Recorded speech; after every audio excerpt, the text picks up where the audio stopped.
Este podcast é um oferecimento de Empresa ArcelorMittal, na força do aço.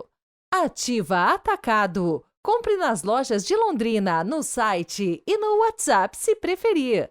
43 999 11 73 87. Conheça os nossos produtos.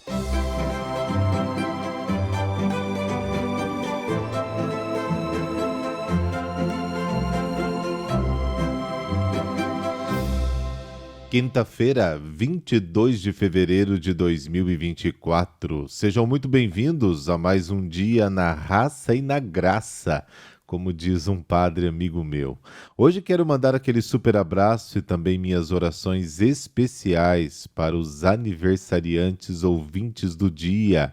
Romildo de Souza, de Criciúma, Santa Catarina, Túlio Galvão, de Uberlândia, Minas Gerais, Felipe Favareto, de Sertãozinho, São Paulo. Meus parabéns e uma bênção especial para cada um de vocês. A igreja se veste de branco para celebrar a Cátedra de São Pedro. E o evangelho de hoje nos apresenta 3 pontos: a opinião do povo a respeito de Jesus, a opinião de Pedro a respeito de Jesus e a resposta de Jesus à opinião de Pedro.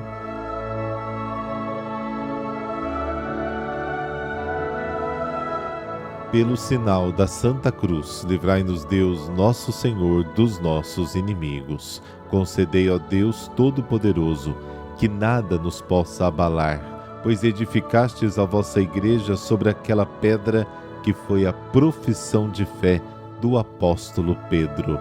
Amém.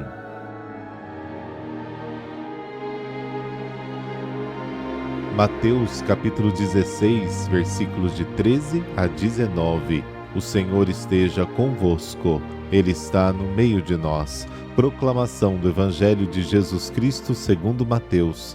Glória a vós, Senhor. Naquele tempo, Jesus foi à região de Cesareia de Filipe e ali perguntou aos seus discípulos: Quem dizem os homens ser o Filho do Homem? Eles responderam: Alguns dizem que é João Batista, outros que é Elias, outros ainda que é Jeremias ou algum dos profetas. Então Jesus lhes perguntou: E vós, quem dizeis que eu sou? Simão Pedro respondeu: Tu és o Messias, o Filho do Deus vivo? Respondendo, Jesus lhe disse: Feliz és tu, Simão, filho de Jonas, porque não foi um ser humano que te revelou isso, mas o meu Pai que está no céu. Por isso eu te digo que tu és Pedro, e sobre esta pedra construirei a minha igreja, e o poder do inferno nunca poderá vencê-la. Eu te darei as chaves do reino dos céus. Tudo que tu ligares na terra será ligado nos céus, tudo que tu desligares na terra será desligado nos céus. Palavra da salvação. Glória a vós, Senhor.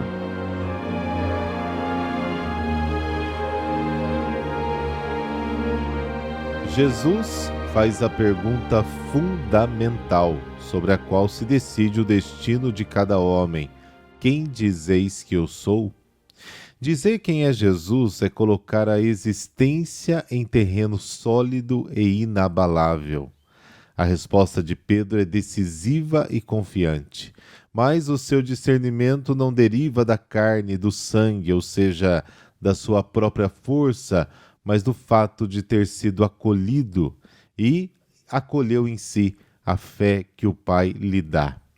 Jesus constitui Pedro como a rocha da sua igreja, a sua casa fundada sobre a rocha. Começa a adquirir o seu verdadeiro significado aqui. Não é descabido perguntar se Pedro tinha plena consciência do que lhe havia sido revelado e também do que ele mesmo disse. Notamos o forte contraste entre esta profissão de fé seguida do louvor a Jesus. Bem-aventurado és, Simão. E a incompreensão do versículo 22. Deus me livre, Senhor. E por fim, a dura repreensão de Jesus. Afasta-te de mim, Satanás. Tu és um escândalo para mim, porque não pensas segundo Deus, mas segundo os homens. Este contraste realça a diferença entre a fé aparente e a fé verdadeira. Não basta professar a messianidade de Jesus. É preciso acreditar e aceitar que o plano do Pai se realiza através da morte e ressurreição do Filho. Pedro recebe as chaves do reino dos céus. As chaves são um sinal de soberania e poder. Pedro, portanto, juntamente com as chaves, recebe plena autoridade sobre o reino dos céus. Ele exerce esta autoridade na terra e não como porteiro do céu, como muita gente pensa. Como transmissor e fiador da doutrina e dos mandamentos de Jesus, cuja observância abre o reino dos céus ao homem, ele os vincula à sua observância. Os escribas e fariseus, como detentores das chaves até então, exerciam a mesma autoridade, mas, ao rejeitarem o Evangelho, eles nada fazem senão fechar o reino dos céus aos homens. Simão Pedro assume em seu lugar. Se considerarmos cuidadosamente este contraste, se verifica que a principal tarefa de Pedro é abrir o reino dos céus. A sua posição deve ser descrita num sentido positivo. A igreja não pode ser identificada com o reino dos céus, mas a sua justa posição nesta única passagem do Evangelho oferece a oportunidade de refletir sobre a sua relação mútua. O reino dos céus é confiado à igreja como povo de Deus. Nela vivem os homens destinados ao reino. Pedro cumpre o seu serviço na igreja quando nos convida a recordar a doutrina de Jesus, que permite aos homens entrar neste mesmo reino. No judaísmo, os equivalentes de ligar e desligar, azar e xerá, têm o significado específico de proibir e permitir, em referência a pronunciamentos doutrinários. Ao lado do poder do magistério, existe o poder disciplinar. Neste campo, os dois verbos têm o sentido de excomungar e levantar da excomunhão. Este duplo poder é atribuído a Pedro. Não se trata de separar o poder do magistério, do disciplinar e remeter um para o outro. Mas não se pode negar que neste versículo 19, o poder doutrinário, especialmente no sentido de estabelecer doutrina, está no primeiro plano. Pedro é apresentado como o mestre supremo, porém com uma diferença não negligenciável em relação ao judaísmo. O ministério de Pedro não está ordenado à lei, mas à diretriz e ao ensino de Jesus. O ligar e desligar de Pedro é reconhecido no céu, ou seja, as decisões doutrinárias tomadas por Pedro são confirmadas no presente por Deus. A ideia do julgamento final fica mais distante, justamente se também forem incluídas as decisões disciplinares. No Evangelho de Mateus, Pedro é apresentado como o discípulo que lidera pelo exemplo. O que aconteceu com ele é transferível para cada discípulo. Isto aplica-se tanto aos seus méritos como às suas deficiências, que são impiedosamente denunciadas. Mas Pedro permanece com uma função exclusiva e única. É e continua a ser a rocha da igreja do Messias Jesus. Pedro é o chefe da tradição de Cristo apresentada pelo Evangelho de Mateus. Em seu ofício, ele substitui os escribas e fariseus, que até agora trouxeram as chaves do reino dos céus. Cabe agora a ele tornar válido o ensinamento de Jesus em toda a sua força, e este poder nos séculos foi transmitido pelos seus sucessores até chegar aos nossos dias.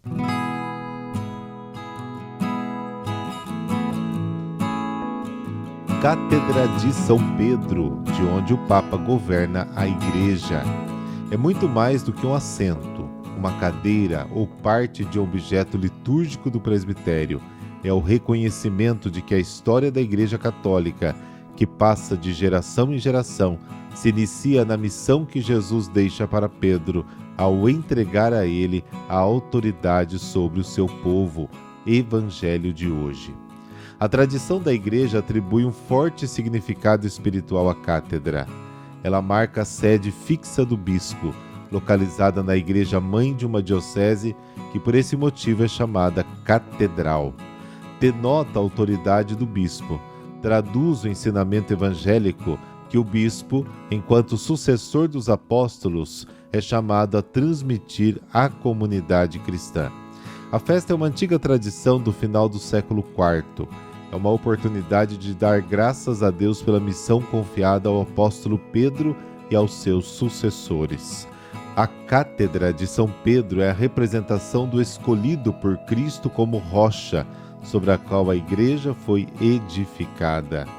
A cátedra é um grande trono de bronze, sustentado pelas estátuas de 4 doutores da igreja, 2 do Ocidente, Santo Agostinho e Santo Ambrósio, e 2 do Oriente, São João Crisóstomo e Santo Atanásio.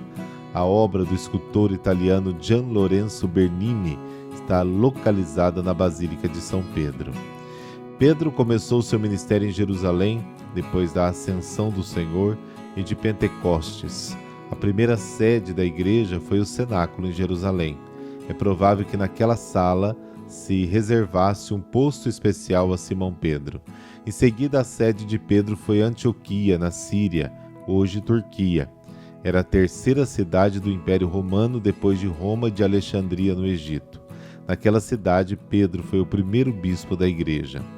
O caminho de Pedro percorre Jerusalém, igreja nascente, passa por Antioquia, o primeiro centro da igreja que agrupava pagãos, e posteriormente Pedro se dirigiu a Roma, centro do império, onde concluiu com o martírio seu serviço de difusão do evangelho. Por esse motivo, a sede de Roma, que havia recebido a maior honra, recebeu também a tarefa confiada por Cristo a Pedro, estar a serviço de todas as igrejas particulares para a edificação e a unidade de todo o povo de Deus. A sede de Roma, depois das migrações de São Pedro, foi reconhecida como a do sucessor de Pedro, e a cátedra do seu bispo representou a do apóstolo encarregado por Cristo de apacentar todo o rebanho. A cátedra do bispo de Roma representa, portanto, não só seu serviço à comunidade romana, mas também a sua missão de guia de todo o povo de Deus. Senhor Jesus, mais uma vez na história existem levantes, fora e até dentro da igreja, que ousam desrespeitar e não reconhecer o sumo pontífice, que se assenta na cátedra papal, como quem tem autoridade sobre o povo de Deus. Senhor, tende misericórdia da humanidade e devolve a paz na Igreja de Cristo. Amém. Abençoe-vos o Deus Todo-Poderoso, Pai, Filho e Espírito Santo. Amém. Amanhã tem Enciclopédia Bíblica. Um ótimo dia para você e até amanhã.